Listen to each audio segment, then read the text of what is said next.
धन्य हो गई देश की जनता, धन्य हो गए मजदूर, पावन हो गई कांग्रेस पार्टी बहती गंगा में हाथ धोकर।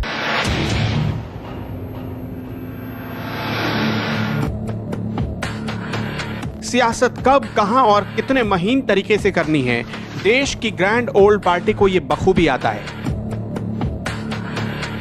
अब देखिए, मजदूरों के मामले में भी सोनिया गांधी ने जो बड़ा दिल दिखाया उसे मास्टर स्ट्रोक कहा जाने लगा। मतलब ऐसा मास्टर स्ट्रोक कि कल के कल ही मोदी सरकार को हटाकर जैसे कांग्रेस इस पर बैठ ही जाए। 70 सालों तक देश की गरीबों की हालत बेचकर सत्ता की कमाई खाने वाली कांग्रेस की आंख 100 और 1000 निराशाओं के बाद जाकर खुली है। गरीबों की हालत पर अट्टहास करने वाले कांग्रेसी नेताओं को हाय ऐसी लगी कि जिस पार्टी में रहने वाले आरपीएन सिंह जैसे नेता गरीबों को लात मारते थे, आज उसके अध्यक्ष उन्हीं गरीबों के लिए दरिया दिल बन रही है। खैर, मुद्दे पर आते हैं। सोनिया गांधी ने प्रवासी मजदूरों का रेल किराया देने की बात कह डाली। चमड़े की जुबान है, बोलने का पैसा थोड़े ही न लगता है, लेकिन सोनिया गांधी ये पैसा कब, कहां और कैसे देंगी ये उन्होंने नहीं बताया। इसका कोई रोड मैप भी नहीं था उनके पास। जिस तरह सोनिया गांधी ने फंड देने का ऐलान किया, अगर उसी तरह वो ये भी बता देती कि ये पैसा वो कैसे और कब देंगी तो देश को और खुशी होती। इसलिए कांग्रेस और उसके अध्यक्ष की नीयत में खोट नजर आती है।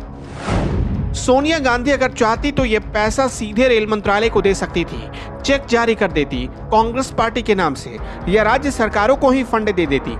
अगर दिखावे का ही मन था तो प्रेस कॉन्फ्रेंस करके ये फंड जारी किया जा सकता था।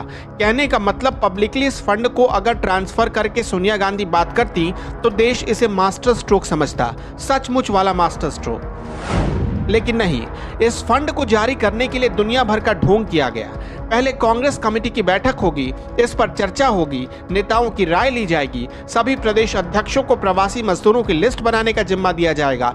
मतलब इसे पूरा करते करते और इतने सारे प्रोसेस से गुजरते गुजरते हफ्ते 2 हफ्ते लग ही जाते, तब तक सरकार मजदूरों को उनके घर भेज देती। बस कांग्रेस को थोड़ा फुटेज मिल जाएगा। कांग्रेस अब भी इस गलतफहमी में है कि मजदूरों के सामने ऐसे बनावटी उसूलों के जरिए उनका दिल, मन और वोट जीता जा सकता है। अब सोनिया गांधी के इस पहल का दूसरा एंगल देखिए। सोनिया गांधी को पता था कि प्रवासी मजदूरों में 70% लोग बिहार के हैं और बाकी उत्तर प्रदेश के पूर्वांचल या उन जिलों से हैं जिसकी सीमा बिहार से लगती है। यानी कांग्रेस को इस पहल का सीधा फायदा चुनाव में इन्फ्लुएंसर के तौर पर होता।